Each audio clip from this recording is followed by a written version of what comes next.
Assalamualaikum dan hai semua.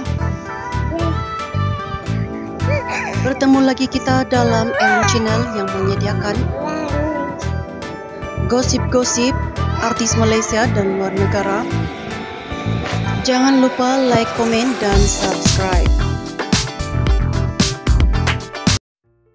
Keturunan, kita ada ujian, kita ada padang mahsyar. Jangan main-main. Kita jumpa di padang mahsyar. Video respon Amira Othman apabila ada mengecam mengatakan Amira berlebihan sweet dan menunjukkan bahagia bersama Fatah Amin. Padat dan ada isi kata-kata Amira. Sila hadam elok-elok ya yang mengata Amira tu. Semenjak Amira Othman berkahwin dengan Fatah Amin, semakin banyak kata-kata kecaman yang diberikan kepadanya. Walaupun ramai yang menyukai pernikahan Amira, namun ada juga yang kurang senang dan meninggalkan komen negatif di media sosial.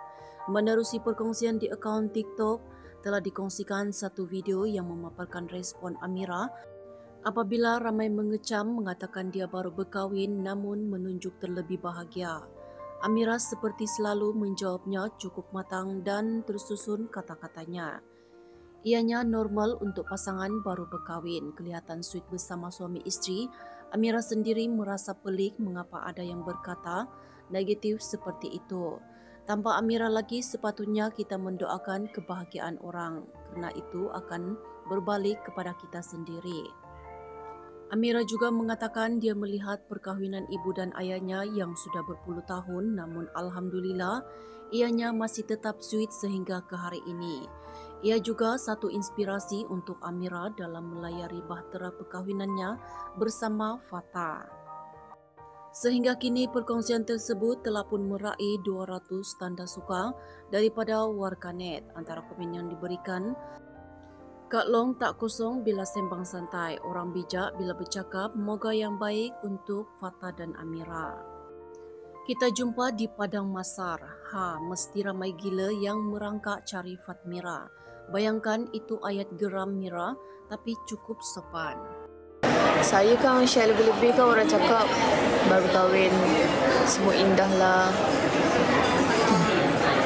Saya pun serba salah. Mula doa je yang baik-baik. Doa je lah kan. Saya menyaksikan mak ayah saya dah berpuluh-puluh tahun dah.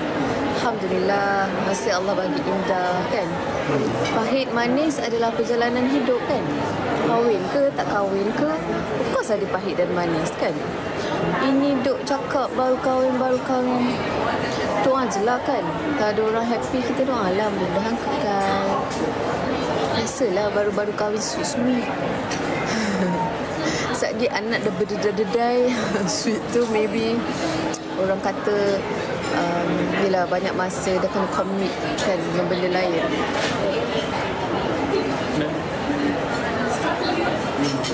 Kan? Sebab hidup kita memang ada pahit manis. Suka dan duka kan. Kahwin ke tak kahwin ke sama je. Sebab memang kita kat dunia apa. Kan? Time berdua lah nak sweet kan. Lepas tu kita orang ni dah lah jawab je soalan-soalan kan. Kalau lagi event, kita orang bukannya tahu pun soalan apa.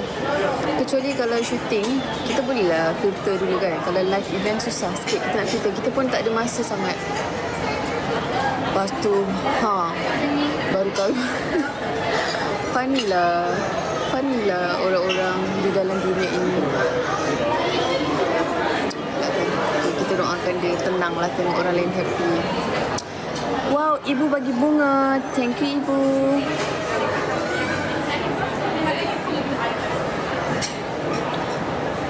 Bi, ni ajar saya.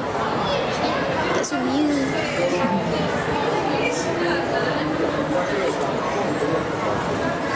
Ya.